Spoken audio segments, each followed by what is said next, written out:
Okay, good evening to the March 6, 2019 meeting of the Murfreesboro Planning Commission. We have a quorum present, so I'll call the meeting to order.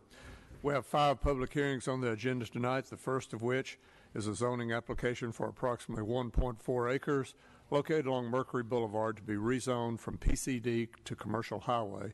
Pradeep Aquahora is the applicant. Mr. Blomley, good evening, sir.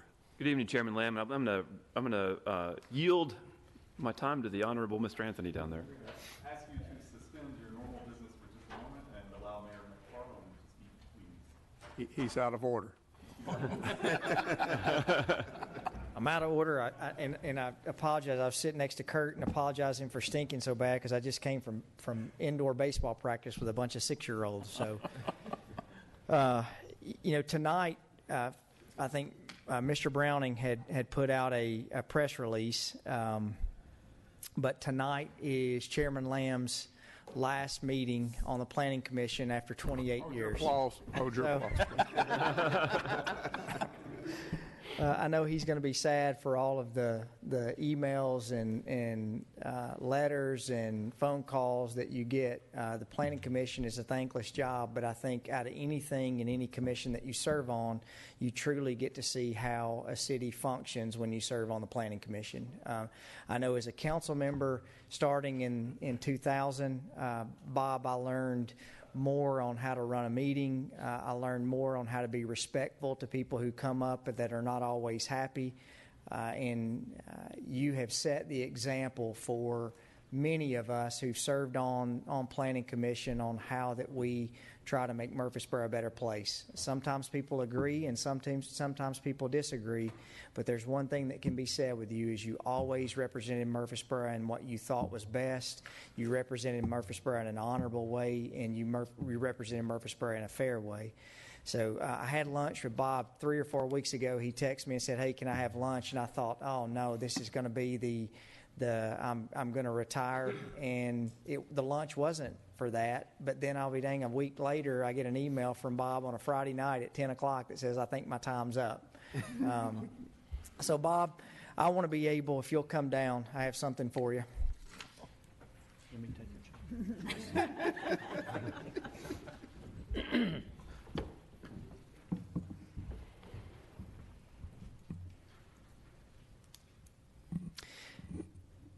So 28 years, in 19, I can't speak for when you started on Planning Commission, but I do know I went back, and in the early 90s, the population in Murfreesboro was 40,000 residents. There were 12,000 residents, or 12,000 students at MTSU. And since that time that you've been on Planning Commission, our population is much closer to 150,000 now. Routinely, the people I speak to, less than 10% of the people who are in Murfreesboro are actually from Murfreesboro. So you have given and helped give a lot of keys to homeowners who have moved into this community. So I think it's fitting with all that you've helped that you should be able to get the key to the city of Murfreesboro. Cool. So thank you for your service, Bob.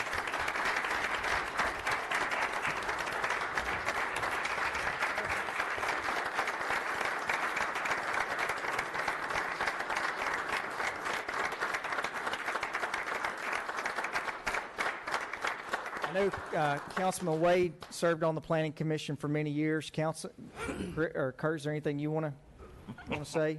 No, Ron. Yeah. Well, one of the things I want to say, it's really been an honor to really serve under you, Bob. You taught me a lot. You know, when I became the vice chairman, didn't know what to do, but you took me under your wing. You showed me what to do and how to do it. And I definitely appreciate you. And I really appreciate the friendship that we've built over the years. And we thank you for your service for the city of Murfreesboro. Thank you, Kurt.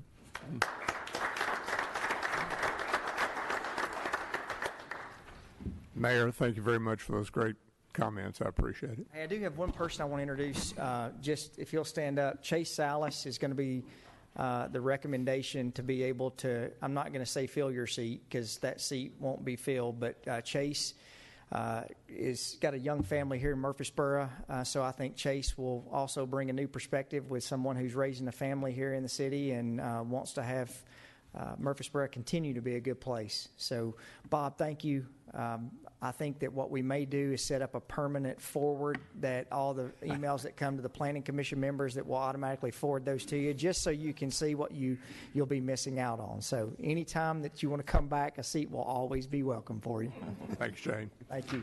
And Chase, I want to welcome you aboard. I presume you'll be at the next meeting. I hope you will. And you have my respect and my sympathies. And Chairman, Okay, yes. if I could just say, I have had the privilege of serving for 20 or 21 years of that 27 or 28 you've been on the Planning Commission. And since everybody that would have to sit up here and look at me with tears in my eyes and everything, I have truly enjoyed it. It's been a privilege to be up here with you and to learn from you. And I just can't thank you enough for all you've done for us as a Planning Commission and for the city of Murfreesboro. I think it's been wonderful, and you should be very proud. So thank you very much for your service. Thank you, Kathy. Those of you that know me know I can get emotional, and I like to go ahead and get the meeting going, so While you're we can move emotional right on. there, and I want to comment, I haven't been with you nearly as long as Kathy has. I should have known. But you know, it's always a privilege when you get to learn from the best. And Bob has led by example. He truly is one who runs a meeting that is just impeccable at politeness and kindness and sincerity when he listens. He's very open-minded to the ideas that come from the public as well as those who come from developers. But he's been a real asset to our city, and it'll be many, many years before Bob's forgotten. He's phenomenal. Thank you. Anybody else? I'm ready to get the meeting on. Thank you for all the comments, and I appreciate it. It's been a great run. The city of Murfreesboro. Obviously, I'm a local boy, so I grew up here. Shane could tell you, he just told you what the growth that we've had, that we've enjoyed or been cursed with, depends on what side of the road you're on, that we've tried to manage for the last 28 years, and we've done the best job we could. But anyway, we'll move on with the meeting now, and we've got folks here that want to speak and get home to their families. So, okay, first public hearing. Matthew, I think I've already read it, so that's in the books. So you want to go ahead and get us started? Yes, sir. Be glad to, Chairman Lamb.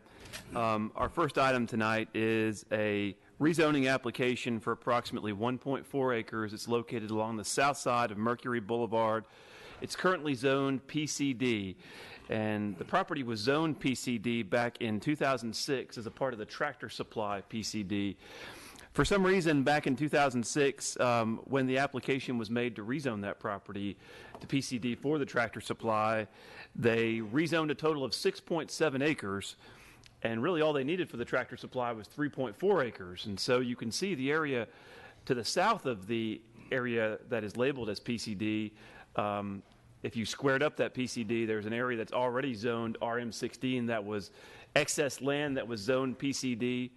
And now this orange area that looks like the state of Mississippi remains zoned PCD, but it really has no utility for the current owner, Mr. Agnihotri. The property, the PCD itself, is only good for a Tractor Supply or similar type of store, and I don't know that Tractor Supply wants to build another Tractor Supply right next to a Tractor Supply. So Mr. Agnihotri has requested that these two parcels, which is just, it's not the entirety of two parcels, but portions of two parcels that are really encumbered with this PCD zoning, be zoned to commercial highway, which is what they were actually zoned before they were rezoned to PCD. So this is really kind of just taking it back to what it was before 2006. The balance of these parcels are already zoned commercial highway, so it will make them consistent for the entire parcels, all zoned commercial highway, instead of just a portion of them. The surrounding areas to the east is zoned commercial highway adjacent to South Rutherford Boulevard. To the west is zoned PCD for the Tractor Supply. And there is RM16 zoned property to the southwest, where there are some townhomes. We need to conduct a public hearing on this matter tonight and then formulate a recommendation to the City Council. I'll be happy to answer any questions. Oh, I will mention that the comprehensive plan does recommend that this property develop as with general commercial uses. Commercial highway is a consistent zoning with the general commercial recommendation. Mr. John Mifflin is in the audience. If you have any questions for him, he is representing Mr. Agni Hotri, and I'll be happy to answer any questions before or after the public hearing. Okay. Any questions for Mr. Blomley? Okay. Mr. Mifflin, you have anything to say? John Mifflin, Mifflin Commercial, on behalf of the applicant.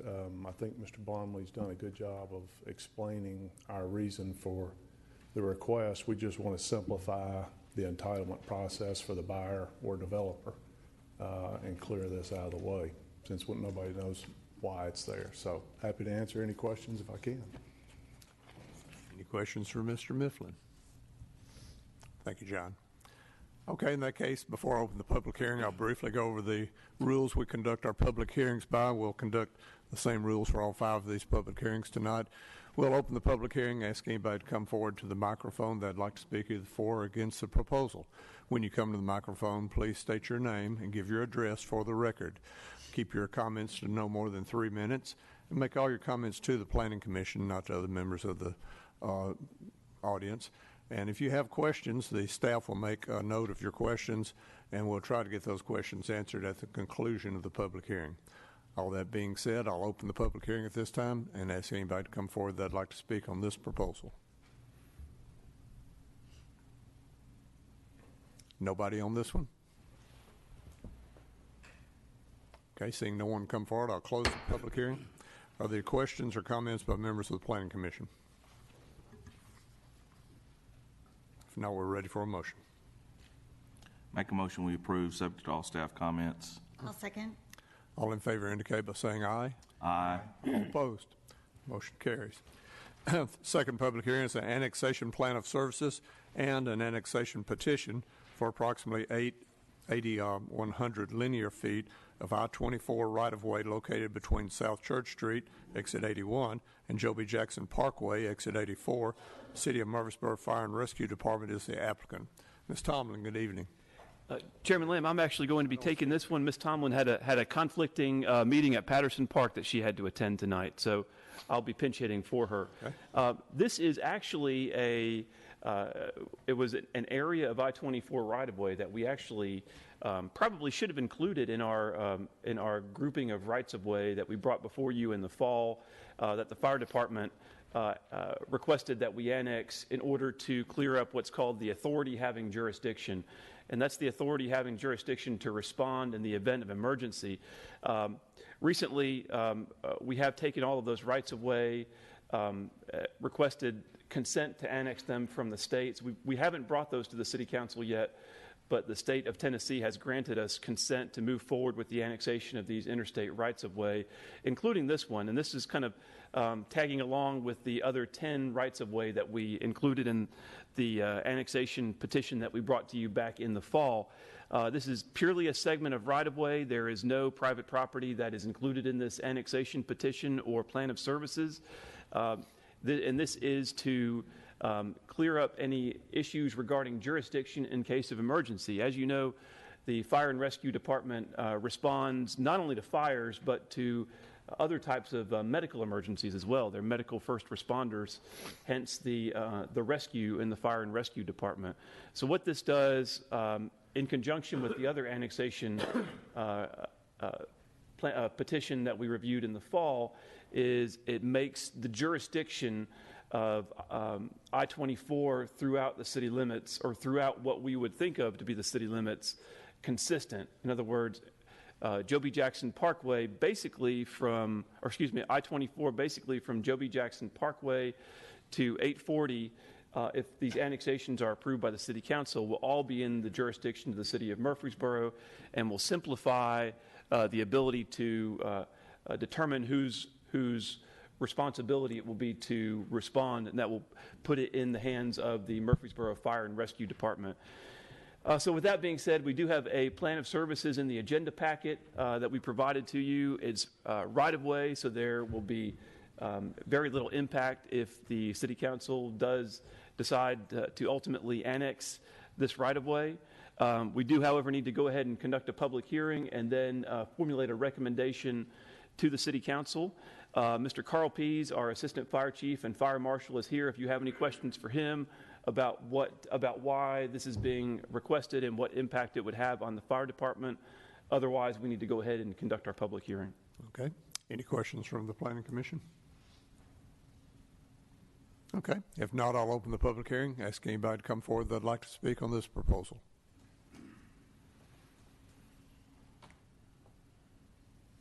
Okay. Just as I expected, seeing no one come forward, I'll close this public hearing. Any comments or questions by the Planning Commission? Matthew, do I understand you correctly that this is the only segment that is not currently annexed within the city limits on the I-24 corridor? No, sir. This is one of several segments that we have. Back in the fall, we had about 10 different segments of right-of-way, some of which were state highways, some of which were county roads, some of which were segments of I-24. If those rights-of-way are annexed by city council, and we have recently gotten consent from the state and from the county for those, and we'll be bringing them back to the city council to schedule a public hearing. If all of those are annexed and this is annexed as well, then it will be the case that the entire stretch of I-24 from Joe B. Jackson Parkway to 840 will be within our jurisdiction. So this segment was left out of that original piece of work? Correct. Probably should have been included, but once we noticed that it wasn't, we went ahead and wanted to get it before you. Thank you.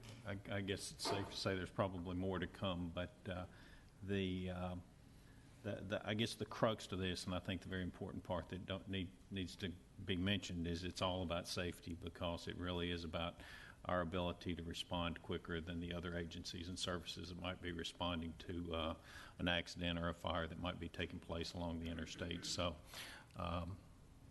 unless there's any other questions or comments, I move for approval subject any and all staff comments. I'll second. All in favor say aye. Aye. All opposed? The motion carries. Third public hearing is an annexation plan of services and an annexation petition for approximately 123 acres located along Lee Lane and I-24. Pinnacle Bank and Elizabeth Hoover Derryberry are the applicants. Ms. Green, good evening. Good evening. Thank you, Planning Commission members. Our third public hearing this evening is for you to consider an annexation petition that's been made to the Planning Department and a plan of services that we've prepared for 3 parcels which are requesting annexation. The parcels are identified in the purple color on the map before you. There is a very small 1.63 acre triangle of property just south of South Rutherford Boulevard. That's a remnant piece from a larger tract to the north that was created with the roadway construction. There is a larger parcel located north of Lee Lane, which has a small portion of this parcel currently in city limits in Zone CH. This is to annex the remainder of that parcel, and it's 54.43 acres. And a third parcel located south of Lee Lane, which is 66.9 acres. This annexation study does include the rights-of-way of South Rutherford Boulevard and Lee Lane. The portion of right-of-way on South Rutherford Boulevard is very small. It's a 10-foot wide strip that had been left out in the past due to some interpretation of proper annexation policy and law. We now no longer believe that we need to leave that strip, so the city is currently maintaining South Rutherford Boulevard, and so annexing that strip will have no effect on our plan of services as we're currently managing South Rutherford Boulevard. There's also a larger strip of Lee Lane right-of-way which is being requested to be annexed. The right-of-way that's being requested to be annexed is 2,200 linear feet. Only less than 500 feet of that is a road. The rest of that is just a gravel drive. So obviously it doesn't meet our city minimum standards. These properties are largely used for agricultural purposes, and there are some accessory agricultural structures on there, i.e. barns. And the fire department has looked at the area, and they have determined that they will not be able to provide fire protection to those structures, but they're not structures that are inhabited by people, so the risk is low. And so even in the driest of conditions, which we haven't had recently, they still would not be able to get their trucks back there. So the applicants are on notice that they will not be able to receive fire protection because those big, heavy trucks can't make it back to where those barns are, and that's not out of character either. The Water and Sewer Department has given us a plan for extending sewer with 3 options. Of course, extension of the sewer would come with any future development. The city would not extend it at our cost. We would wait and have the developer do that, consistent with how we manage development in our community. And water, these properties are located within the Murfreesboro Water Resource Department and the Consolidated Utility Districts area. So based on whatever plans come in the future, they'll determine whether it's best for one entity to serve the whole thing or if they'll still keep their jurisdiction divided. I have provided with you a plan of services that's in your packet, outlines the services that the city can provide. We believe we'll be able to provide services to this property as it is, which is agricultural property. Any future development would be required to meet our minimum standards and meet our specifications. This public hearing that you need to hold now is on the matter of the annexation petitions and the plan of services that we've prepared. There is a companion zoning change request, which is not considered with this application. So when you open the public hearing for this one, it will be only for the annexation. We'll have another public hearing following this after I have a discussion regarding the zoning that will deal with the zoning. So I expect there to be some public participation, and they're welcome to speak at both, but they may be more interested in the zoning change request. Okay. So this is for the annexation and the plan of services only. I think we have a couple of abstentions.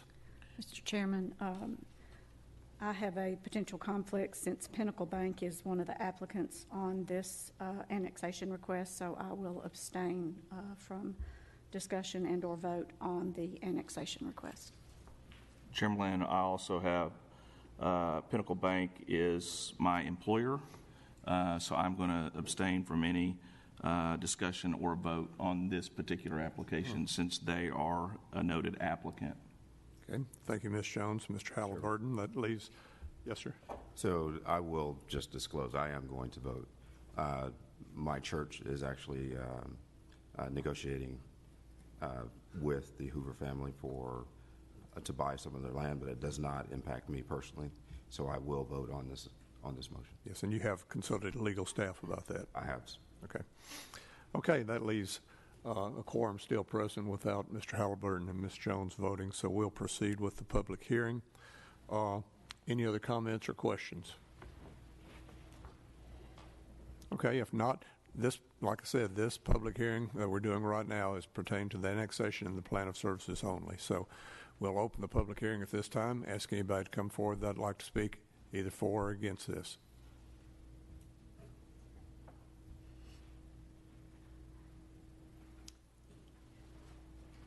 Anybody?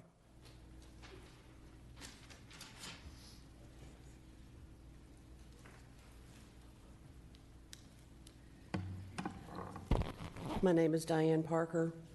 I live at 2101 Wimbledon Drive. In reference to just the annexation of this property, my question is, what type of notice are you required to provide about the annexation and zoning? Because I got a letter on February 23rd about the zoning request. I don't know if it was in the Murfreesboro Post. I don't get the paper. However, there were no signs that were put out. And on Monday, when I emailed about that, then I noticed they were put out on Monday afternoon. So my question is, what type of notice are you supposed to require for any annexation or zoning? And I'll leave the rest of my comments to the zoning request. Okay. Thank you, Ms. Parker. We'll get the staff to answer your question after the public hearing. Anybody else?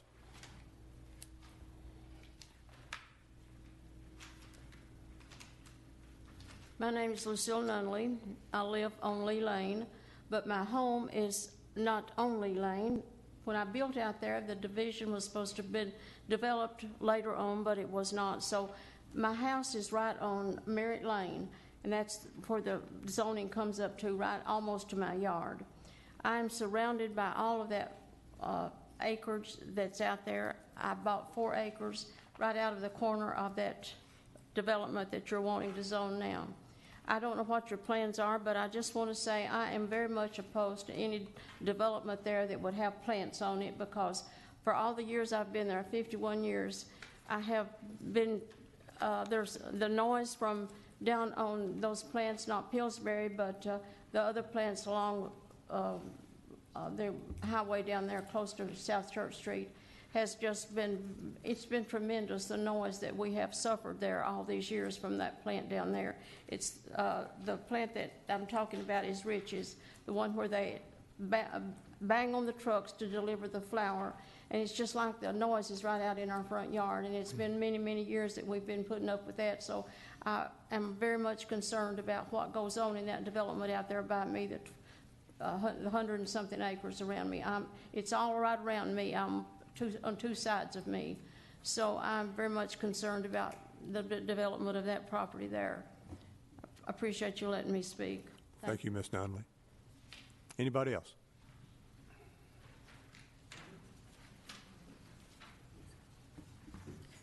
Good evening. My name is Joanne Plow. I live at 2232 Elam Road. At the corner, one house down from me, is the corner of Lee Lane and Elam Road. Making Lee Lane a throughway, expanding that, not only does it impact that 2-lane road, it will impact Elam Road, which has become horrible since everything has been built on the other end, like FedEx and all that. Traffic is unbelievable.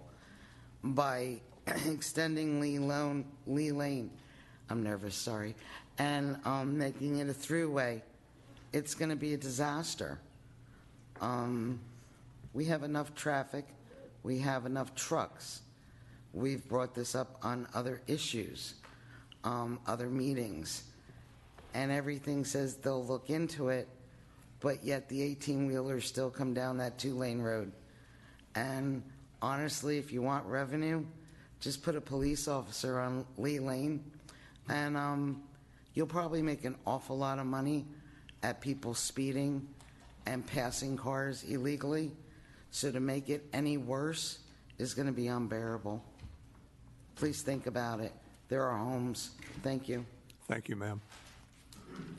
Anybody else?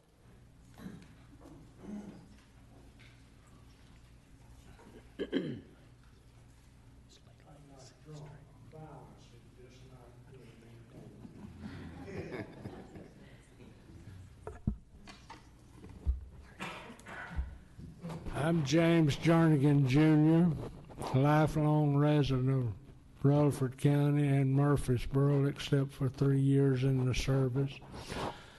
But my concern is and I need to be talking to John about this.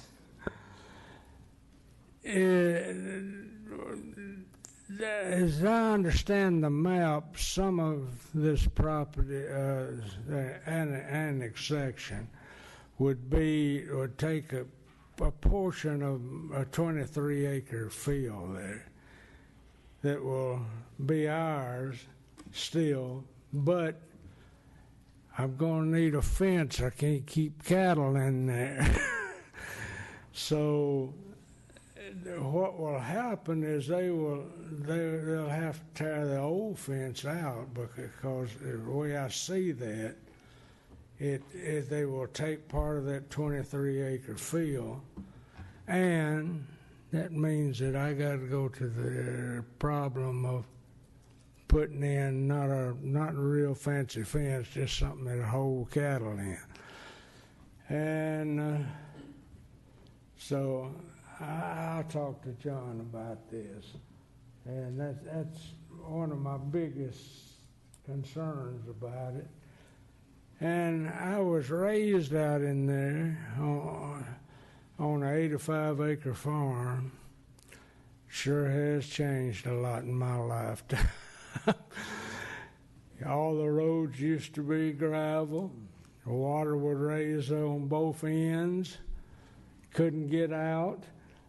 And it's been a tremendous, the whole town, the whole county has been a tremendous change. Thanks for letting me speak, and I'll talk to John about what I'm concerned about. Thank you, Mr. Jernigan. Anybody else? Nobody? Seeing no one come forward, I'm going to close this public hearing. Mr. Anthony, Yes, sir. you want to address the question I think Ms. Parker had about notice? I do. The zoning ordinance requires that we post notice in 3 different ways. The first is via newspaper ad, which appeared in the Murfreesboro Post, and that did appear. The second is letters that we send out to everyone within, property owners within 250 feet of the property. We did comply with that requirement as well. The third is regarding signs, and I do want to point out that the zoning ordinance does not specify an amount of time that a sign has to be posted in order to meet any kind of legal requirement. It simply says signs on the site.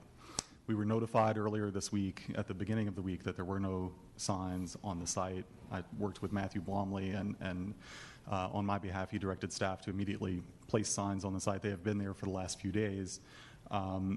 So I apologize that we failed to get the signs out earlier, but I am confident that we met all of the legal requirements for notice. I would ask that you not hold our department's shortcomings or failures in this case against the applicant, who is working on a time frame and needs to move forward. Okay.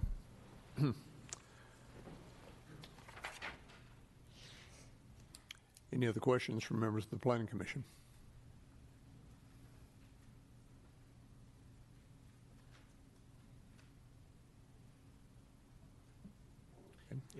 Is Lee Lane a city street, or is that a county road?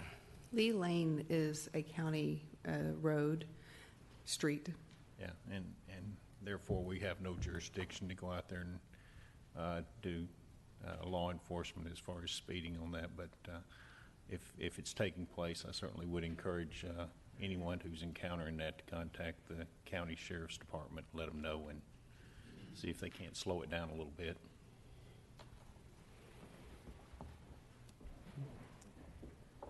Any other comments or questions? If not, we're ready for a motion on the annexation proposal.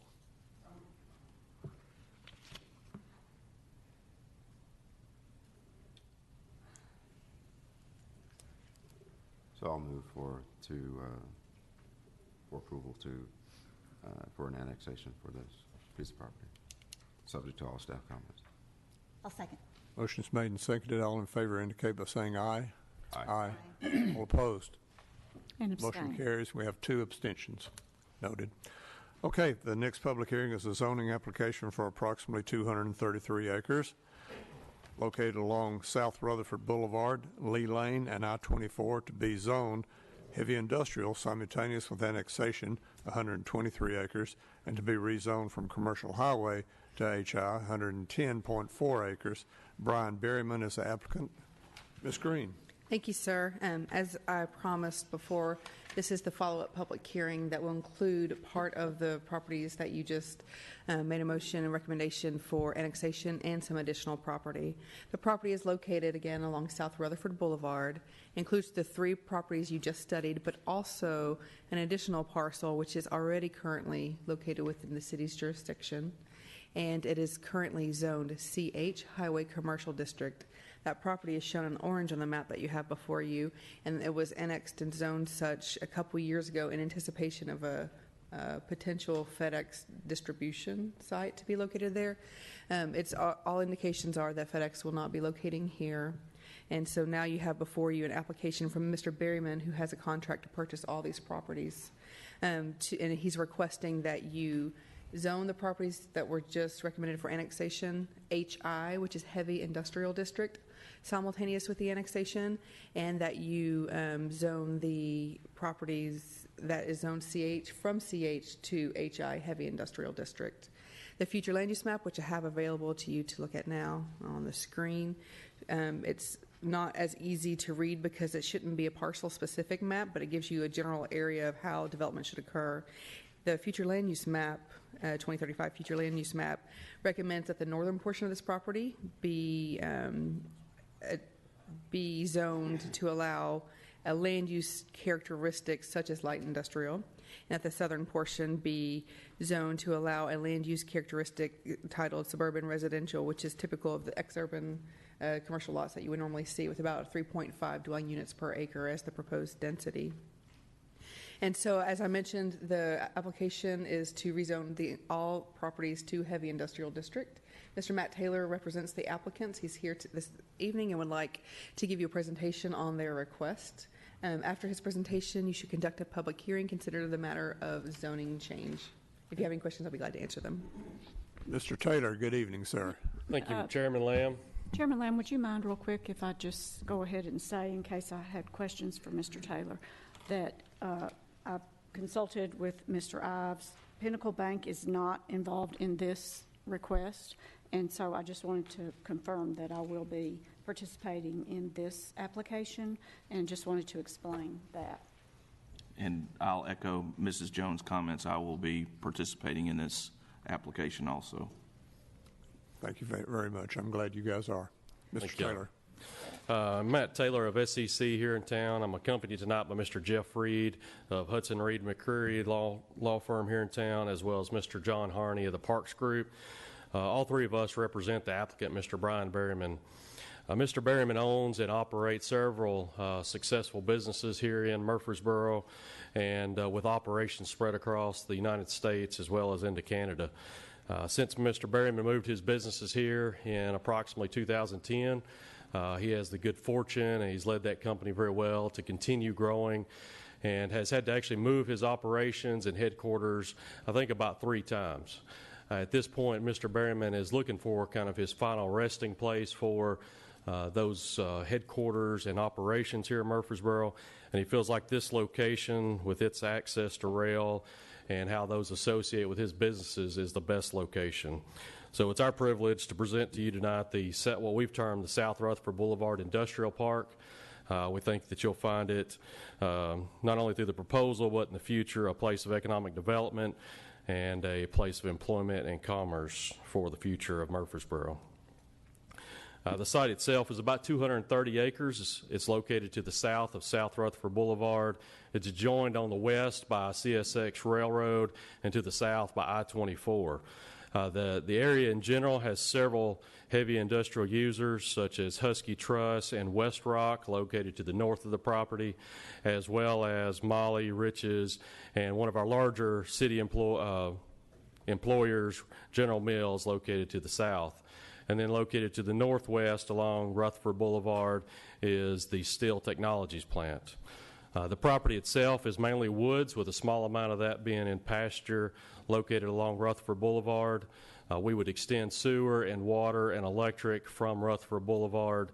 The southern portion of the property is actually in CUD's water district, and so that portion would be served by CUD at present time.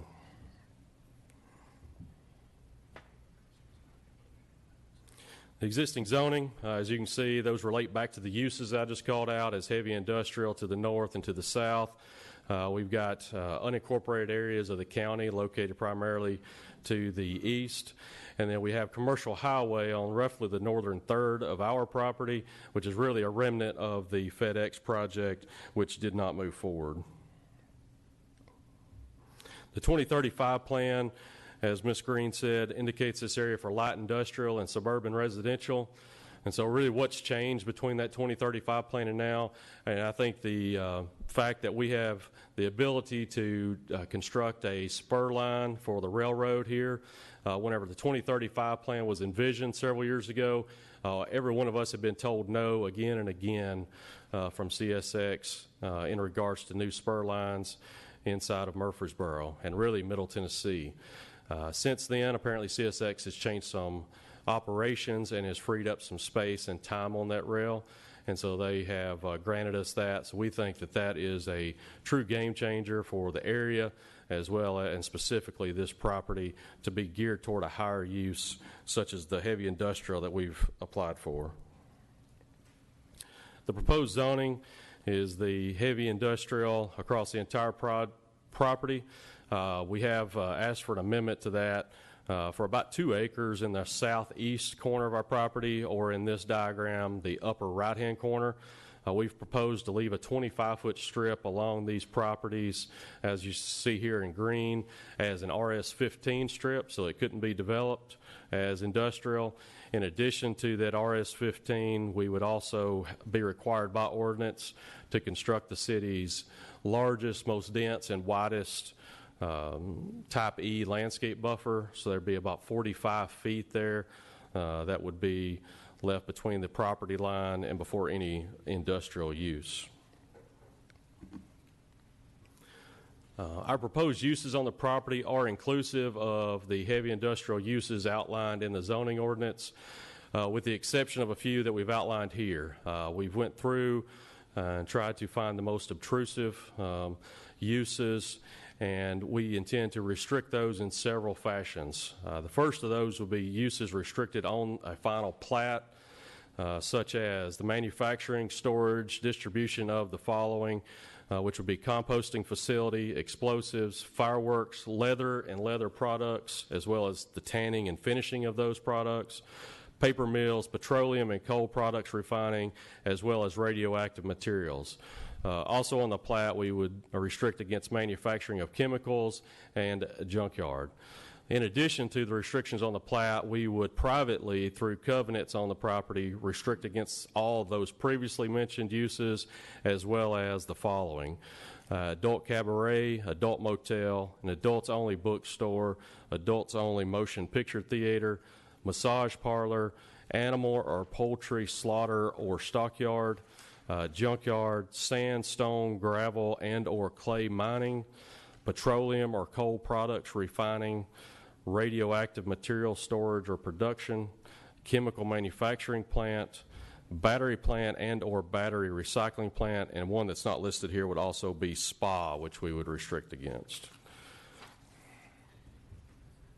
The access plan, we would envision our access to come off of South Rutherford Boulevard, similar to FedEx's plan. We would envision with site plans and master plans or preliminary plats that we would, as we develop those users and those lot sizes, we could then perform a traffic study, and whatever traffic improvements that would be needed then would come along. We do anticipate right turn lanes into the site, possibly a future signal there as well, but that would be ironed out with traffic studies. In addition, I'd mentioned the spur line. While we don't have a final design on that spur line, we would anticipate it to be in the general location of where the red line on this map. And then myself or Mr. Harney or Mr. Reed will be happy to answer any questions that you have now or after the public hearing. Okay, by the Planning Commission members, any questions? Apparently not at this time, Mr. Taylor. We may have some later, though. Okay, if there's no other questions from the Planning Commission, we'll open this public hearing. Ask anybody to come forward that'd like to speak to the zoning request.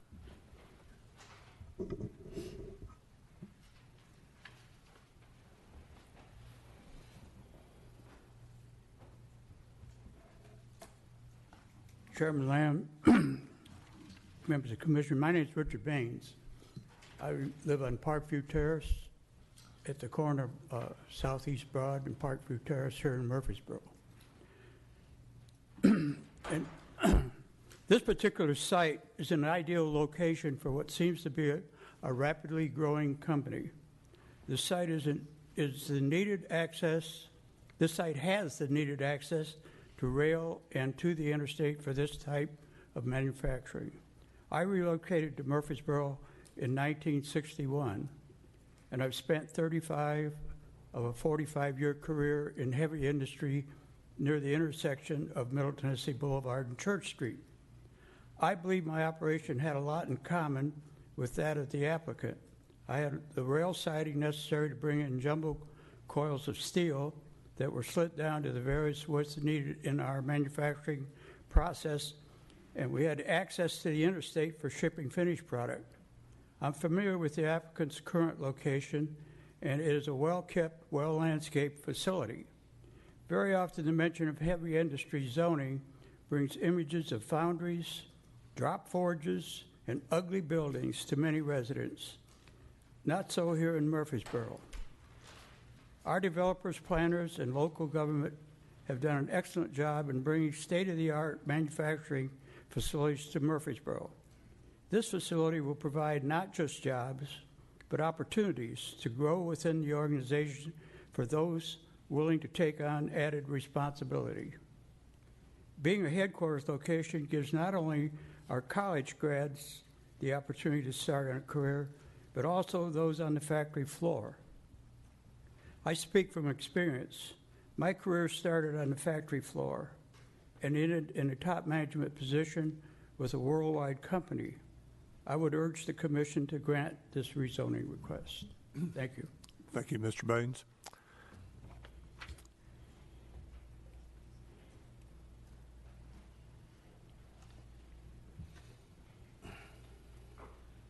Evening. My name is Cles, C-L-E-S, Holbrook. I live at 2603 Elam Drive. I am only aware of this because of a letter that was left in my mailbox by a concerned neighbor, and I appreciate them doing that, so I may be ignorant of some of the facts about this, so I maybe have more questions than opinions at this point. Living on Elam, my concern would be how would this affect traffic on Elam? Primarily a residential road. At this point, I believe semis are prohibited from that road, although they do attempt to drive it and regret it as they get halfway down and have to find a way to turn around. Would that be affected? I've heard, and these are all rumors, may not even be true, that the road would have to be widened, that additional industrial traffic would be added to Elam. Is any of that true? Would any of that affect anything? That's really all I have to say. If not, yay. Thank you. Thank you, Mr. Holbrook. Anybody else?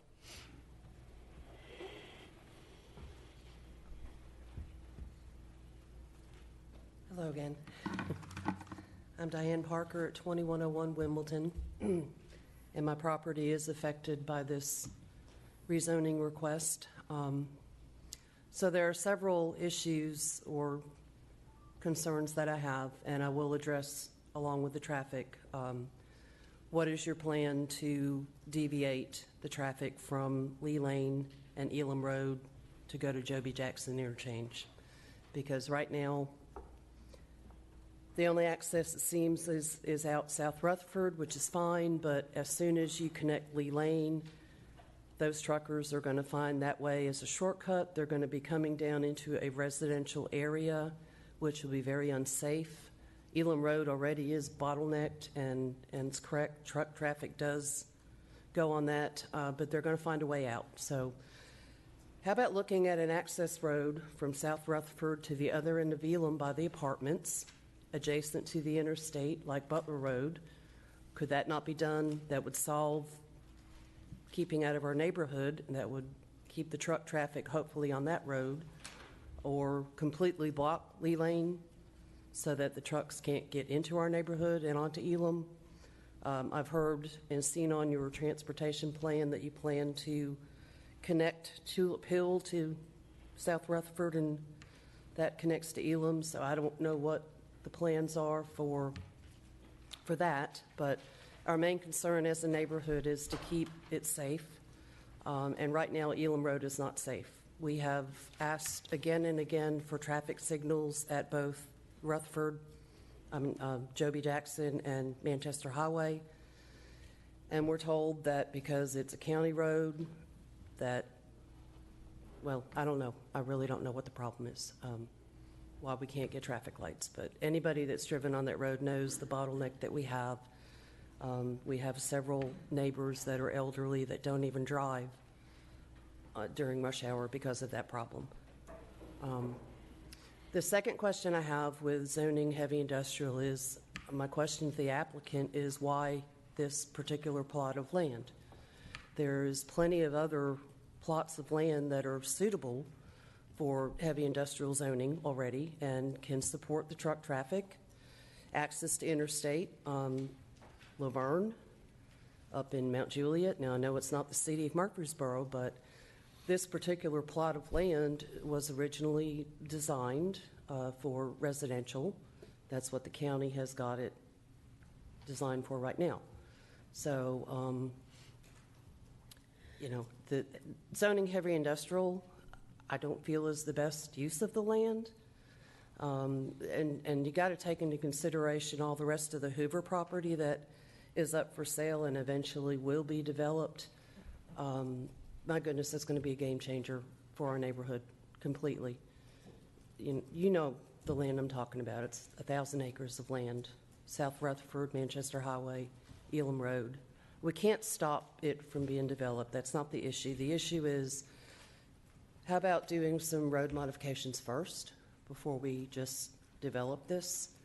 I know we've all got growing pains, but Elam Road has been in need of attention as far as the traffic lights for many years. I've heard rumors also that Elam Road is going to be widened to 3-lane. I don't know how you're going to do that, because you've got about 8 houses on one side that have no yard, 3 minutes. Okay, I please ask you to not zone this H1. I don't feel it's a good fit for the neighborhood. Thank you. Thank you, Ms. Parker. Anybody else?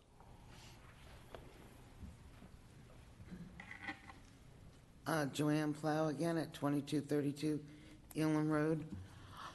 The main parcel that actually butts up against South Rutherford, yes, there are industrial things there, and I actually don't have an issue with that main parcel. It's the other parcels that back into our neighborhood and back onto neighbors' property. And the major issue is Lee Lane, making that a throughway. I totally agree with Diane Parker in regards to, if you give access to that, the trucks will go down through a neighborhood. There's a lot of elderly people and their adult children that live on that road. It's going to cause noise, safety issues, multiple issues.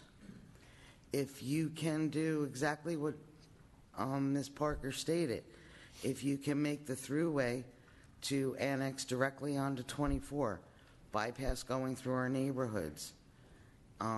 Yes, the other property that was a farm on Elam Road is the front of my house. I don't have a problem with homes being built there. That's fine. I know what heavy industrial is and what it could be. I grew up in it.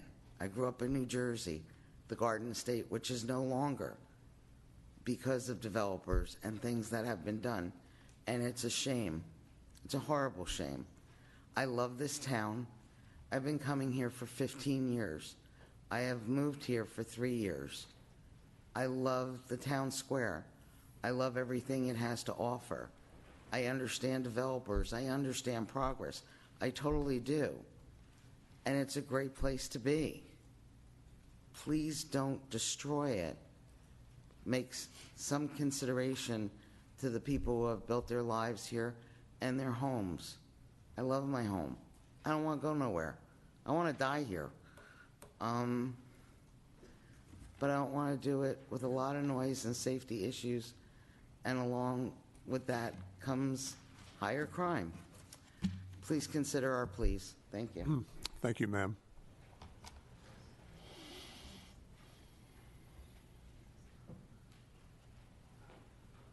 Yes, I just want to stress one more time. Ma'am, I know you're up before, but go ahead and state your name again, please. Lucille Nunley. I live at 1802 Lee Lane, but my house is on Merritt Lane. Right, this property joins almost my yard. I'm surrounded on 2 sides by all this property that you're talking about developing with businesses there. I want to say how much I've lived there 51 years. 51 years it has been my home. I've loved that place. But I do not want to see development, heavy industrial development being put down there. It's hard to get out now. I've had to quit driving. I've reached that point now where the traffic is so bad on Elam Road and Lee Lane, Elam Road especially, I cannot even drive up there anymore. And it's just pitiful what is going on in the neighborhood as far as traffic is concerned out there. And I beg you not to zone that heavy industrial out there. Thank you. Thank you, Ms. Nunley. Anybody else?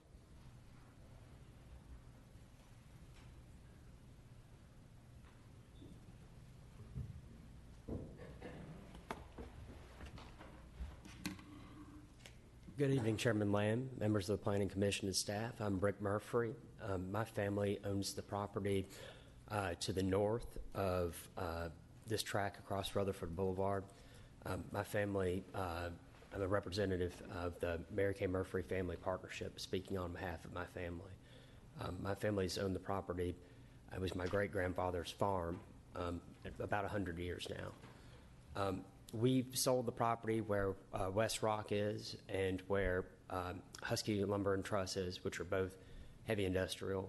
We feel like this site should have been zoned heavy industrial a long time ago, should have been that way in the long-term plan, and feel like this is an appropriate zoning for this track due to its access to major arterials, due to its proximity to other heavy industrial uses, and as well the rail access, which is critical. And there's very few tracks in the whole county that have the potential to have rail access, and this is one of them. This is a big opportunity for our community. I know Mr. Berryman. I don't represent him, but I know him. I know his business. He does a good job. He runs a good business, keeps things tidy and clean, and he's the kind of industry we need to keep in Rutherford County, and we need to attract more. And this is an opportunity to keep a business here that would go somewhere else. So I would ask you to vote in favor of the application. Thank you. Thank you, Mr. Murphy. Anybody else? Ma'am, I'm sorry, you've already been up once. Yes, ma'am. Sorry. Yeah, my name is Keith Jones. I live at 127 Tenby Drive in Murfreesboro. And I've just had one issue since I love living here, but I've had one issue, and that's it seems like really bad planning to put heavy industrial next to places where people live. And we fought this issue on Joe B. Jackson. It looks like everything in this development is benign. The problem is with heavy industrial, you get a lot of uses that are there permanently attached to the land. Like on Joe B. Jackson, if it's HBK, I think, the seating place, if that goes, that parcel becomes open. And then there are all these uses that are possible. A lot of them are uses that you can't even do anything about. They're allowed by law. There are others that require a use permit, but still there's a risk. If any of these businesses close, you don't know what's going to get in there. My thing is I have nothing. I think Mr. Harney's a responsible developer, and I appreciate all the covenant restrictions that he put in there. But I think your zoning law is really flawed, and that you should not have all these uses that are toxic in one category. So a developer wants to come in, he puts in nice uses, but all these other uses are attached to the land. And I think you ought to do what Chattanooga does and what Knoxville does, and you ought to break heavy industrial into maybe 4 categories, like I-1, 2, 3, and 4, so that you got your really lousy uses that probably belong in Nevada in 3 and 4, and you don't put them near homes, and then the benign uses like HVK, the seating place, or the Key Oil, which we have no objection to. They don't cause anybody any problem. They could be next to neighborhoods. They'd be in I-1 and 2. And it would solve a lot of your problems, and you wouldn't have to get, it's kind of like a Rube Goldberg thing where you zone something heavy industrial, and then you have people say, okay, we won't put in these uses, we'll give it a covenant. I think you ought to clean up your zoning ordinance. Thank you. Thank you, sir. Good comments. Anybody else? Nobody? Last chance. In that case, I'll close the public hearing. Okay. Mr. Taylor, you might want to come up and address.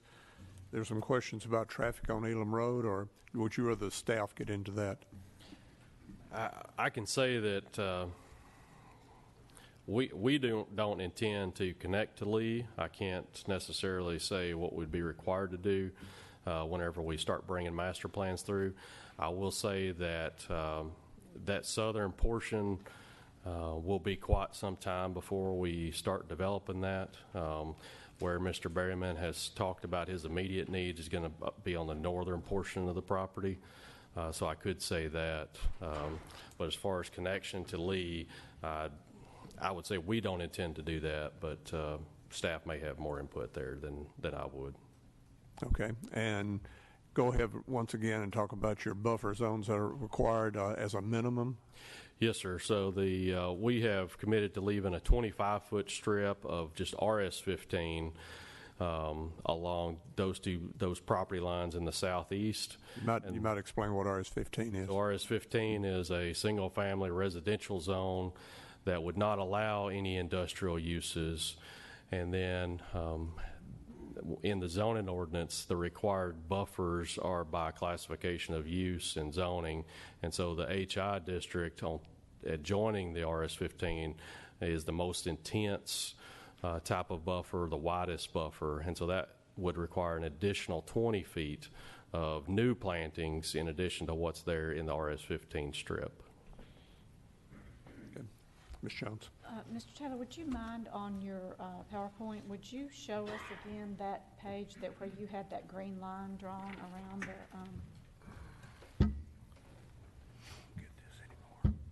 Yes. Oops.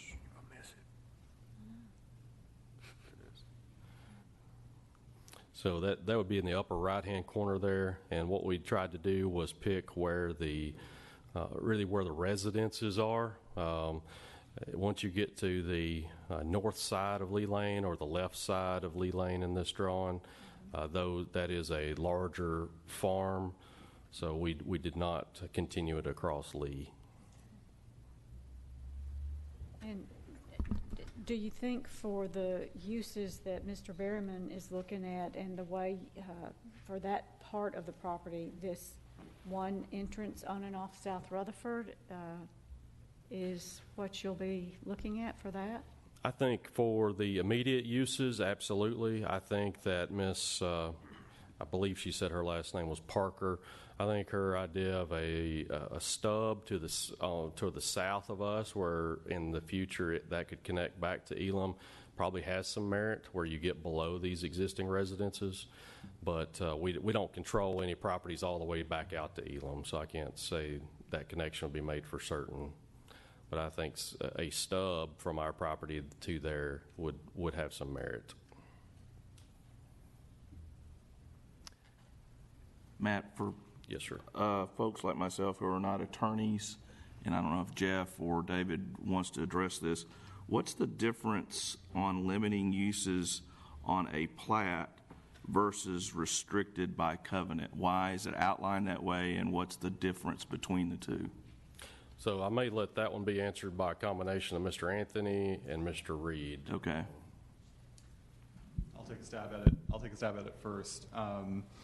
One of the things that we always try to advise against is getting involved in contract zoning, which involves a back and forth negotiation between you or the city council and the applicant. That is unconstitutional in the state of Tennessee. Conditional zoning, in which case you can impose conditions unilaterally, is much more acceptable in the state of Tennessee. It's also something that we try to get away from. During our last meeting, we advised strongly that this go as a PID as opposed to a bulk zone. But here we are tonight, and so what we have tried to do is work with the applicant to prepare as secure a list as possible, to limit as many uses as possible, and the way that we are recommending doing that is via a plat. A plat allows the city to become party to all of those restrictions, whereas covenants and restrictions, obviously, as we've discussed many times before, do not allow the city to be a party. So if they list out uses on a subdivision plat and go record that plat, we have signed that plat and we are a signatory to it, and we can uphold those restrictions on uses. Now, there are certain uses that we simply cannot restrict in a unilateral fashion. Those would be primarily adult-oriented businesses. Those are protected by the First Amendment, and they can definitely record those in covenants and restrictions and agree voluntarily to take those out. we cannot impose that on them as a condition. But these other more noxious or offensive heavy industrial type uses, this is the solution that we came up with. I don't necessarily think that it is the absolute best solution in the world, and it may be something that we never recommend again. But understanding the urgency that the applicant has in trying to get the rezoning, and understanding that they need this particular zoning in order to market this property appropriately, that it is very difficult for them to market property with a speculative planned development on top of it, and we understand that. And the fact that the Planning Commission opted to move ahead with a public hearing this evening on this particular zone, this is the solution that we came to. If you do move to approve this evening and move it on to the City Council, we would ask you to do so conditionally. I'm going to continue to work with the applicant on that list of uses. There may be a few more that we missed before we get to City Council that I would like to do. But so that's it in a nutshell. There's what we can restrict via plat that the city can become party to, and then there's what can be restricted via covenants and restrictions, which we have to trust the property owners to work among themselves to uphold those covenants and restrictions. Mr. Reed, would you like to augment that? I think Mr. Anthony, I'm Jeff Reed. I'm here for the applicant tonight. I do think Mr. Anthony's statements were sounded to be accurate. We will have 2 layers of protections with respect to this property. You have the plat restrictions on the plat itself, which is something the city of Murfreesboro can enforce because they're actually be on the plat of the property. In addition to that, you will have a set of restrictions which the developer has agreed to put on the property, which would be more expansive than even the list the city of Murfreesboro will have on the plat. That list, which will be in the restricted covenants, will prohibit adult businesses and those type of things, which the city cannot constitutionally do, but we as a private developer can do. And, you know, Mr. Berryman is looking for this site to be a long-term campus-type facility for his businesses. So he's looking to put a corporate office there here very soon, which will probably be the first thing he builds out there. So that'll be a place for his employees to come and work every day and be there, and also in addition to have his satellite businesses there coming in a soon future thereafter. With that in mind, he does not want this to be a site with bad uses. He would not want a lot of the objectionable uses that the city would have on the site, because he's looking at this to be a long-term property for his anchor for his companies throughout the U.S. and in Canada. So I think he's looking for this to be a nice site. He wants to be a campus-type setting for his businesses. He grew here. He started with about 17 employees back in 2012. He has 180 here in Murfreesboro alone today. Those are office headquarter type jobs and it's kind of the hub for his operations throughout the nation and in Canada now. So he's got 700 locations throughout the U.S. and Canada, and all of them kind of work out of here and are operated and here out of Murfreesboro. He's enjoyed a great deal of success. He would like to be able to have this property to accommodate his future expansion that he needs for his business and keep it here. And toward the end, he's agreeable to putting these restrictive covenants on the property to keep these obnoxious uses and uses that no one wants to see on the property off the property. So we think between what the city can do on the plat and what we can do as a private developer on the restrictive covenants, we think that's going to give us a good layer of protection for any kind of uses that people would find to be objectionable on the property. Thank you, Mr. Reed. Any questions from Mr. Reed or Mr. Taylor or Mr. Anthony? I've got a couple more questions. So we've talked about this RS-15 strip. So what's going to be the buffer like on the rest of the property requirement based upon existing zoning?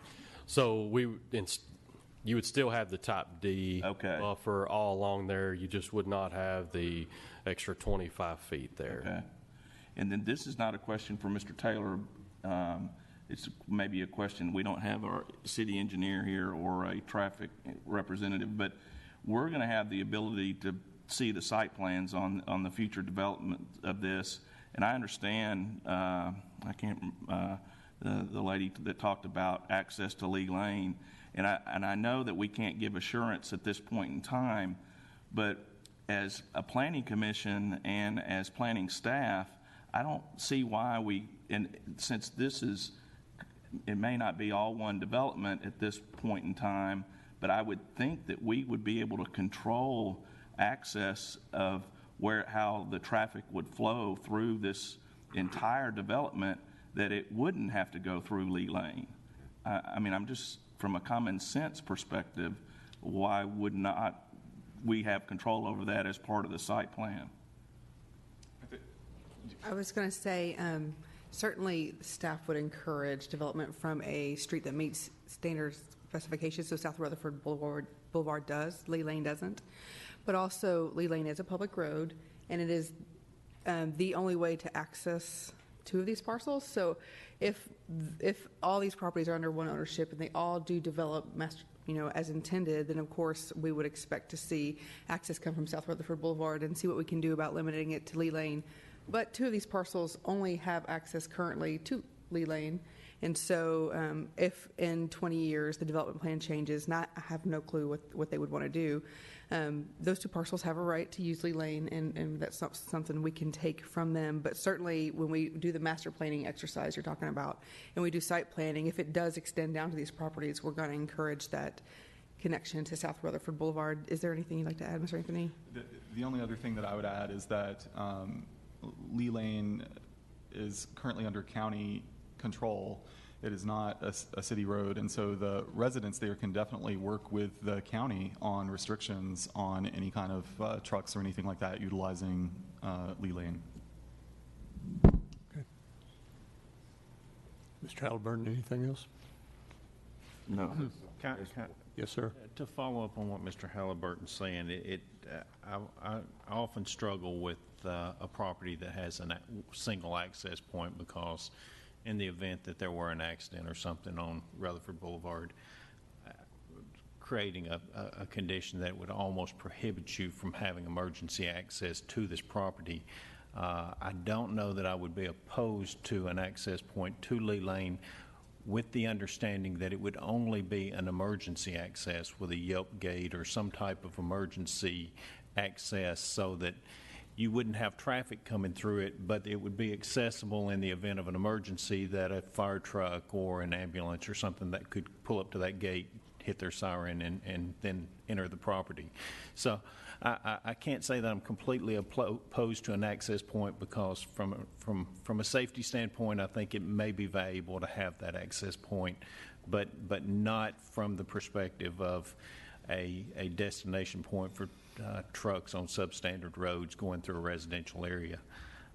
The one thing that we don't have is the ability to force annex anyone, because I would say the folks on Lee Lane probably like living in the county and would not want to live in the city. And if that's the case, there's no forced annexation in Tennessee. It's prohibited by law. And with that understanding, I do think that there's a certain amount, and not only are we Murfreesboro residents, but we are also Rutherford County residents, and we're all hopefully working together to try and make our entire county a desirable location and place to live. But following up on that, I know that on at least one occasion, and if Ms. Parker's right about one thing, it's Elam Road's traffic is horrible. And at the intersection of Manchester and Elam Road, there needs to be something done. There's an accident there almost every day. And I think there's an opportunity here. I wish our traffic engineer was here, but he's not. So, but with Manchester Highway being a state road, Elam Road being a county road, it does make it somewhat challenging for the city to go out there and start spending city tax dollars in the county on a light fixture. But I think there is an opportunity here that if the county were to work jointly with us, perhaps we could do maintenance and operation of it. And I think we've done that in the past on Veterans Parkway with an intersection. It's something I think we ought to look into, because it's definitely a safety issue, and something that, we've kind of, with Joe B. Jackson, we've surrounded this area now. And although it's a donut hole in the city of Murfreesboro, I think we somehow have responsibility to try and make that intersection as safe as we possibly can. Mr. Smotherman, I did want to mention that if not to give a plug for the fire department's right-of-way annexations that'll be coming before City Council soon, but one of the rights-of-way that's included is that section of Elam Road that intersects with Joe B. Jackson Parkway. and as well as the interchange with Joe B. Jackson Parkway. So all of that right-of-way, if those annexations are approved by council, would be within the city's jurisdiction for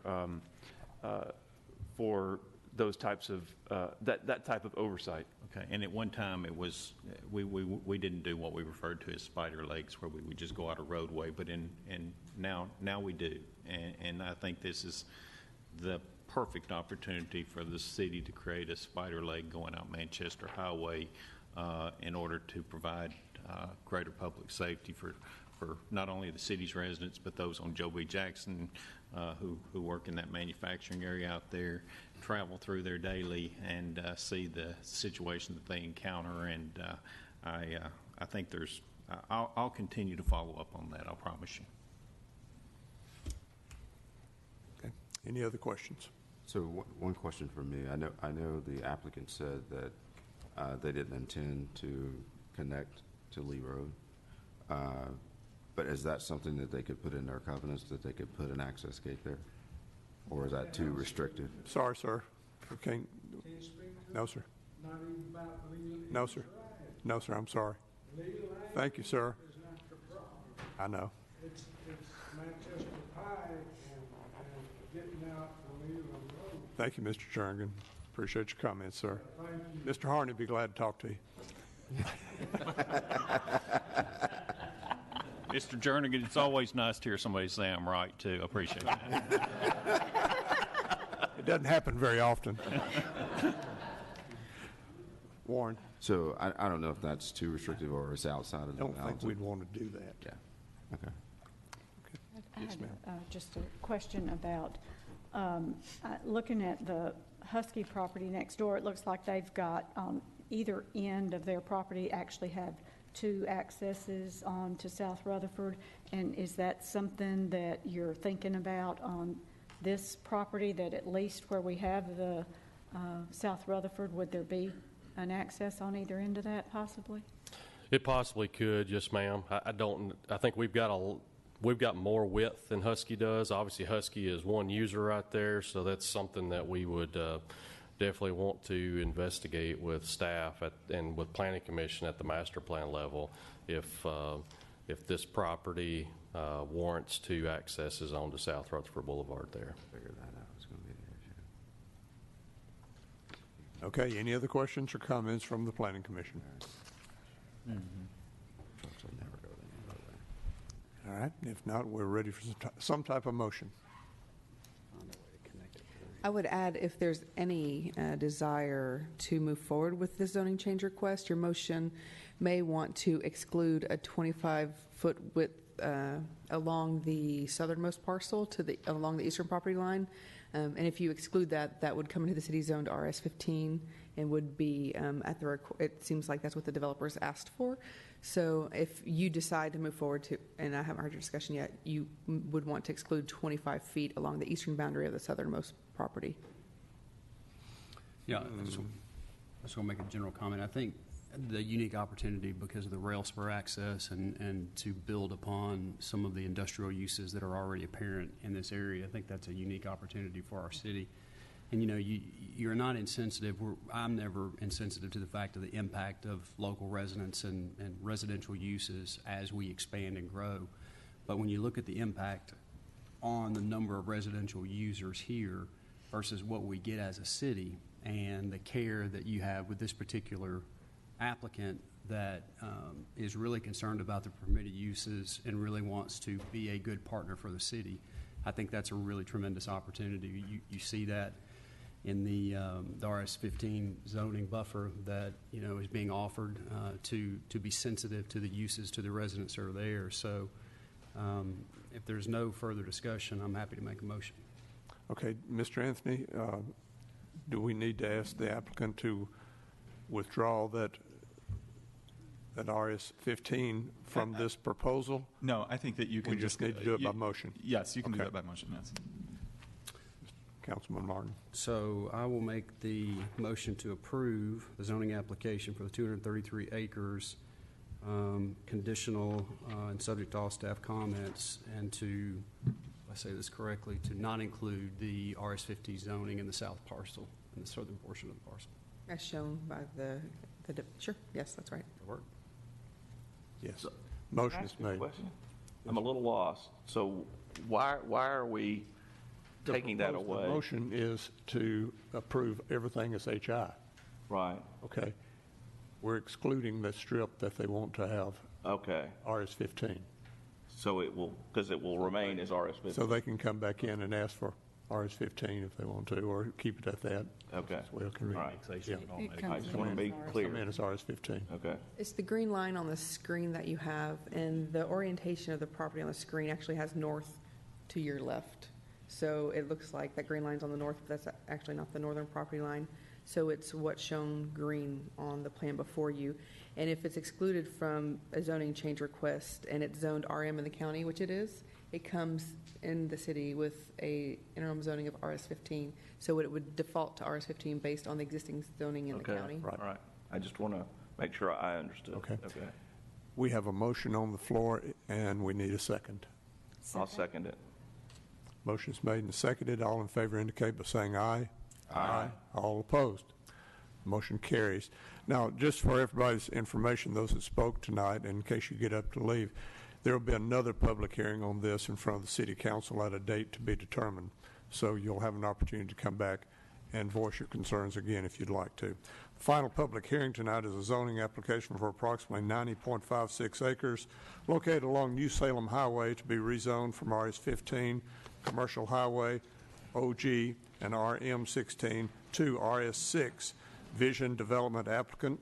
Ms. Rush is not here, so you go do this, Mr. Brumman? Yes, sir. I'll be pinch hitting for Ms. Rush tonight as well. Thank you, Margaret. Thank you, Chairman Lamb. The next public hearing that we have is a rezoning request. There's property that was annexed along the south side of New Salem Highway about 5 or 6 years ago. It's part of the Rucker Donnell Foundation. Vision Development has requested that it be rezoned from, as you mentioned, RS-15, CH, OG, and RM-16 to RS-6. Back when this property was annexed and zoned 5 or 6 years ago, the RS-6 zoning was not an option. That's single-family residential zoning with minimum lot sizes of 6,000 square feet. The frontage of the property was zoned commercial highway. It's about a 482-acre parcel. Then it transitions back to OG and RM-16, and the southern portion is RS-15. The majority of the commercial highway that was zoned 5 or 6 years ago remains. There is, however, a small portion, about 7 acres, that is being requested to be rezoned to RS-6, none of which, except the access, is along New Salem Highway. So it preserves that frontage as being zoned commercial highway. And there's about 35 acres that's zoned OG. As you all know from the past 5 or 10 years, OG is a zone that is not really utilized a whole lot anymore by developers. Rarely do we have buildings that are strictly office. Offices tend to now be built in commercial areas or as a part of commercial developments or strip centers. So the OG zoning there likely has very little utility. And there's just a very small sliver, about an acre sliver of the existing RM-16, which they are looking to rezone to RS-6. And then the majority of the request is the southern portion in green, which is proposed to be rezoned from RS-15 to RS-6, which is about 47 acres. The developers wish to develop a residential subdivision, and Mr. Taylor will get up in just a moment and give a brief overview of the proposed development. Obviously, this is not a planned development, so what he is showing tonight as the proposed development is just a good faith effort to show you what his client intends to build. With it not being a planned development, they would not be bound by what he has in his presentation. The Murfreesboro 2035 Comprehensive Plan recommends that the northern portion of this tract, the area that is already zoned commercial highway, office general, and RM-16, develop as general commercial. The RS-6 zone is obviously not in line with the general commercial recommendation. And the southern portion, it recommends as suburban residential. The suburban residential land use classification is a lower density, single-family residential zone akin to the RS 10, 12, or 15 zones, or smaller lots with ample open space provided. Mr. Taylor's proposed concept plan shows a density of about 4.7 dwelling units per acre, which is a little over 1 dwelling unit per acre greater than the plan recommends. At any rate, the Planning Commission and then the City Council will need to determine whether or not this is an appropriate instance to deviate from the comprehensive plan, as the request is generally not consistent with the land use recommendations in the comprehensive plan. The surrounding land uses are predominantly undeveloped agricultural and single-family residential uses in the county. There's a county single-family residential subdivision.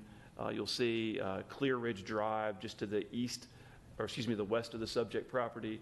That is the subdivision that is in closest proximity to the subject property. As I mentioned, Mr. Taylor has a brief presentation that he would like to give. I'll be happy to answer any questions before or after the public hearing that you will need to conduct after Mr. Taylor's presentation. Thank you, Mr. Blomley. One last time, Mr. Lamb. Matt Taylor from SEC. I'm accompanied tonight by Mr. Tim McClure, the applicant, as well as Mr. John Harney of the Parks Group, who represents the Rucker Donnell Foundation, who owns the larger piece here, as Mr. Blomley said. We are here tonight to present to you a rezoning request for what we have termed the Salem Springs Landing development. It is about 100 acres. Although the zoning request is only for about 90, we are going to utilize about 10 acres of existing RM16 for townhouses. As you can see here, the property is highlighted in approximate yellow. Most of the property today is cropland. We do encounter some existing ponds / wetlands on the northern perimeter, kind of the northeast corner, and then as you get toward the south, the property starts to get a little steeper, starts to get a little rockier, and you can see that we start to get back into some trees there where the property wasn't suitable for farming. All of our utilities will come from the New Salem Highway portion of the property. Sewer will come from the north side of New Salem Highway. We will be responsible for extending that across. As well as water is along New Salem Highway and electric. Existing zoning, as Mr. Blomley said, is a mixture of commercial highway, office general, RM16 and RS15. The zoning lines here were really dictated by a master plan that the foundation had come up with approximately 5 to 10 years ago, and that was really a guide for them as they started to look to sell some of these pieces, and obviously things have changed over the course of that time. The 2035 plan seems to have basically followed that existing zoning and consists of commercial and suburban residential. And really what changed, I think, is a better plan. We've better defined the residential portion of this community. I believe that this leaves the intent of the previous master plan intact with some of the access points and the commercial along 230 or along Highway 99. And I think the largest change is probably just the overall retail environment that we exist in today. The large commercial developments are few and far between, and where they do come, they tend to centralize on bigger, larger intersections, more like the intersection of Veterans Parkway and Highway 99 instead of these smaller intersections. That's not to say that we don't anticipate any commercial. We believe it'll be smaller in nature, more service-oriented, which is why we've left commercial highway along Highway 99 out of our request. Proposed zoning, as you can see, the pink line shows you about what we impact, which is about 7 acres of commercial highway, about 35 acres of OG, and then about 47 acres of the RS15. And then we're getting rid of about 1 acre of RM16. And the proposed plan, as Mr. Blomley said, it is a concept plan. We think it's fairly efficient right now, but the Planning Commission would obviously have to bless this at a master plan and preliminary plat level. This plan does allow for about 350 single-family homes, about 120 townhouses, all while preserving about 20 acres of open space. And so we think that this plan is in compliance with the design guidelines, and that combined with the RS6 architectural requirements gives the assurances for a very worthwhile development. Some examples of some of the homes. And then access plans, our main access point, we do envision that coming from New Salem Highway. With the original master plan, we had set these access points up so that they were spaced far enough apart from each other so you had future signalization possibilities. Now, by no means do we think this is going to warrant a signal day one, but we have spaced that so that can happen in the future when those warrants are met.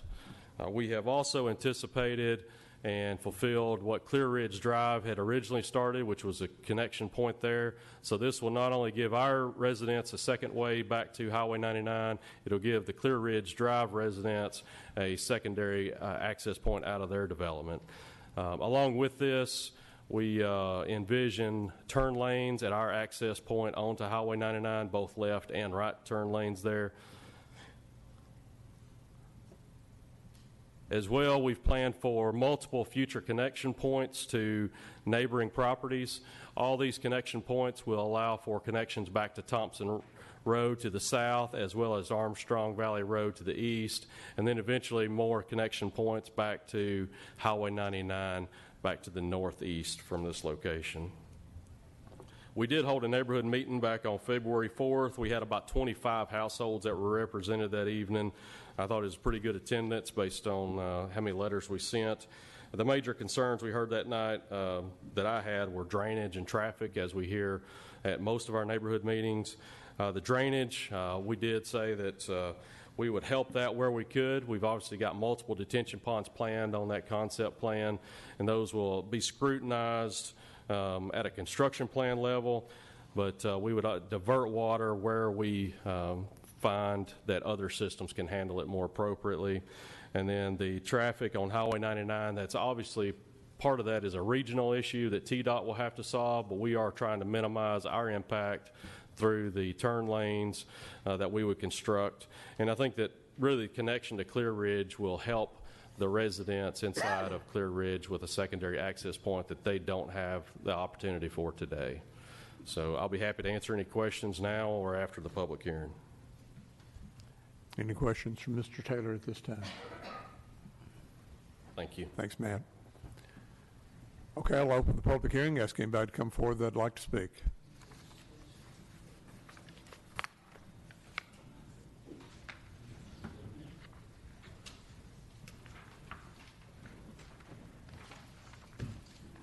Hi, I'm Jeff Pike, 2036 Armstrong Valley Road.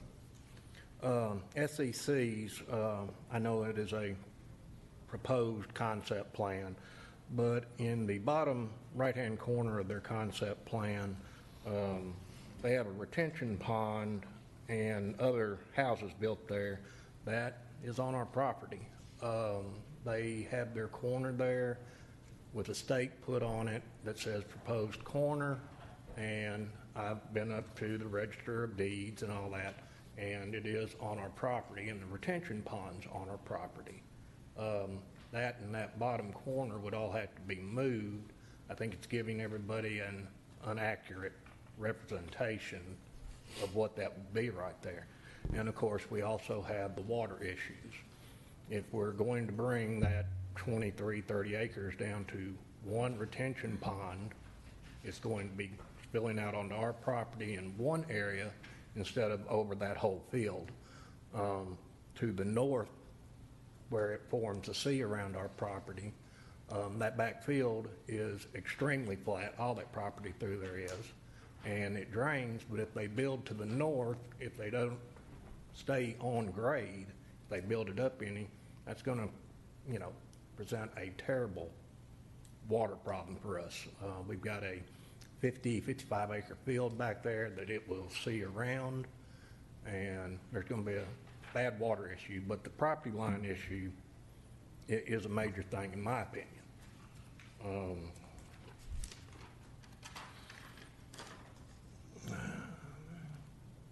But yeah, the drainage issue coming back across that 55 acre field and the property line issue is a major thing.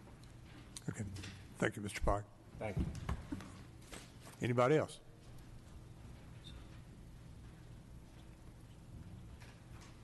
Nobody?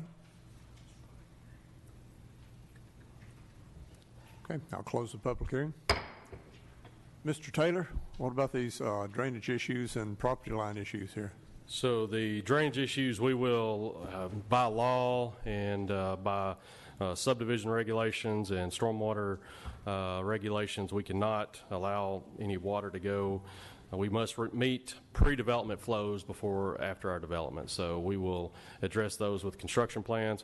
As far as the boundary issue, Mr. Pike talked to me about that whenever we had our neighborhood meeting, and we are in the process of completing our survey. So obviously, if that's his property, we will remove those lots and pond from our concept plan right there. So hopefully that's completed in the next few weeks, and we'll update the concept plan, but by no means do we intend to take his property, and we're just going off of best available information right now. And so suggest you get with them and you guys try to mutually work that out. Yes, sir. Okay.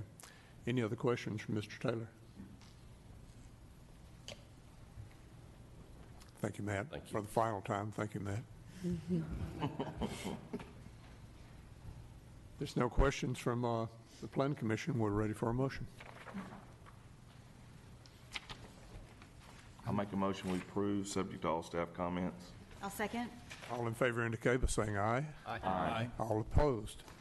Motion carries. We have one item under other business tonight. That would be the easement transaction with Atmos Energy on West Northfield Boulevard. Which one of our fine staff members would like to present this? Is this Mr. Ives' thing? I don't think any of you want it. There doesn't appear to be a sign guru here tonight, so I think I can speak to this. We have a proposal to name two of the streets in connection with the New Salem Elementary School. You want to go on with that one before you address the other one? Yes, if you don't mind, Chairman Okay, Lamb. go right ahead. I don't mind at all. I can go ahead and take that one for you. As you know, Salem Elementary is in the process of being constructed right now. We hope to have it open for the next school year in August. And there are two new public streets that are being constructed in conjunction with Salem Elementary. We need to go ahead and name those. The school will actually be addressed off of one of those two streets. We consulted with Murfreesboro City Schools. They formed a committee, came up with a mascot, and so much as the same we did with Overall Creek Elementary. We wanted the schools, they put a lot of time and thought into what the mascot is, so we wanted them to have a say in nominating the street name. So we worked with Mr. Anderson and Dr. Gilbert and with Mr. Duke, the new principal out there at Salem Elementary School. The mascot is the Saints for the dog, St. Bernard.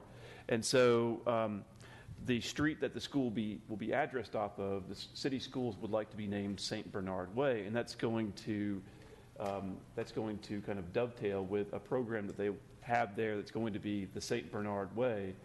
And so they specifically wanted that street to be named St. Bernard Way for not only their mascot, the St. Bernards, but also kind of code of conduct or a guide that the students will follow. The other street, which will be the north-south street coming in off of Veterans Parkway, there's a private street on the south side of Veterans Parkway that will line up with this street across the road. It's called Learning Lane. It's actually named Learning Lane because of the preschool on the south side, but it kind of dovetails nicely with a street that's going to serve an elementary school. So after consultation with city schools, staff would recommend the street names to you of St. Bernard Way and Learning Lane. Planning Commission has authority over street naming in the city of Murfreesboro. So certainly if there are other street names that you would like to be considered, we'll be happy to go back and research those. But we would put forth these two street names for your consideration tonight. Okay, discussion? Sounds great to me. Make a motion for Learning Lane and St. Bernard Way. Is that right? Way? Yeah. Is there a second? Second. All in favor say aye. Aye. All opposed. Motion carries. Now you want to go to the Atmos Energy deal? Mr. Chairman, I do have 3 items of other business with your indulgence. They will be brief, I think. I would ask Matthew to bring up the first picture on the screen, if you will. The city is constructing West Northfield Boulevard from over to Thompson Lane in connection with the new Vanderbilt facility. There is an existing Atmos gas line underneath where the road is going to be built, and it is at an elevation that's too high for the road, so we're working with Atmos to move that line.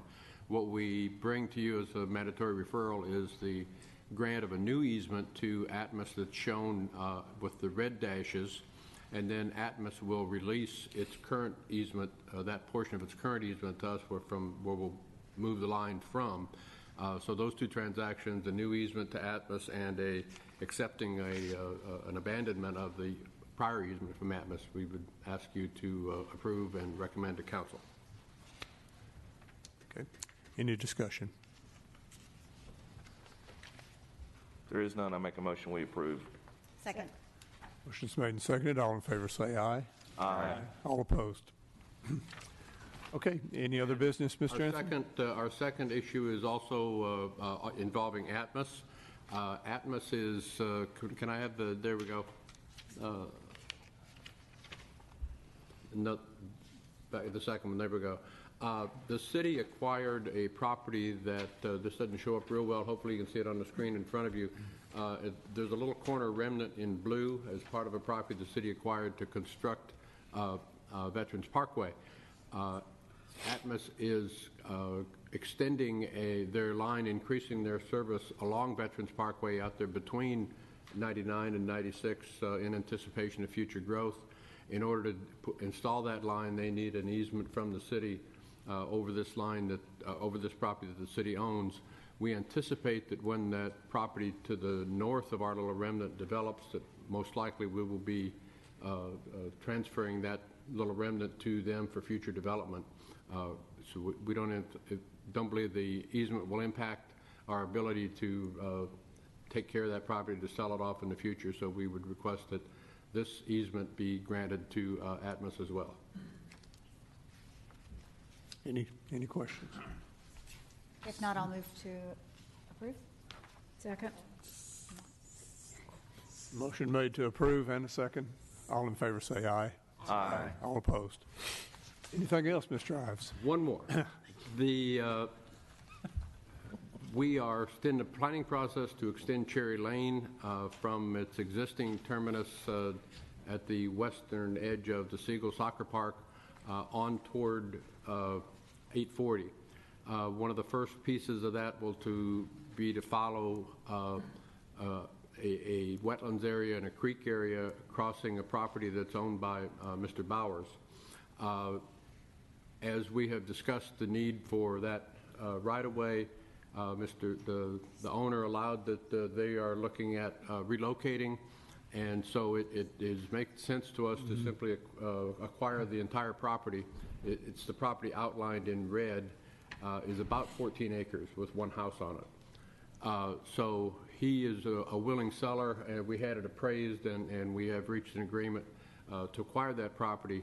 Once the road is built, there will be a potential to sell off a portion of that property for future development, or it may be appropriate to combine that property into the Siegel Park, but that'd be a future decision to be made at some time by the city. But we would request your approval, recommendation to council to acquire that property for to construct the road and potentially for a future park.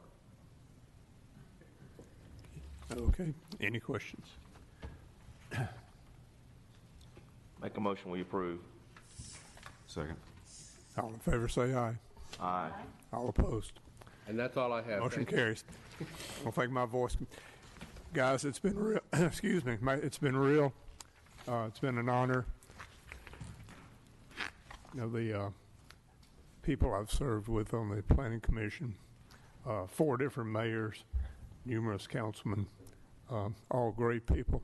The literally dozens of people that served on the Planning Commission with me.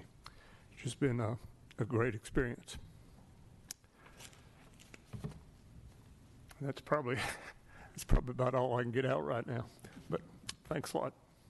We stand adjourned.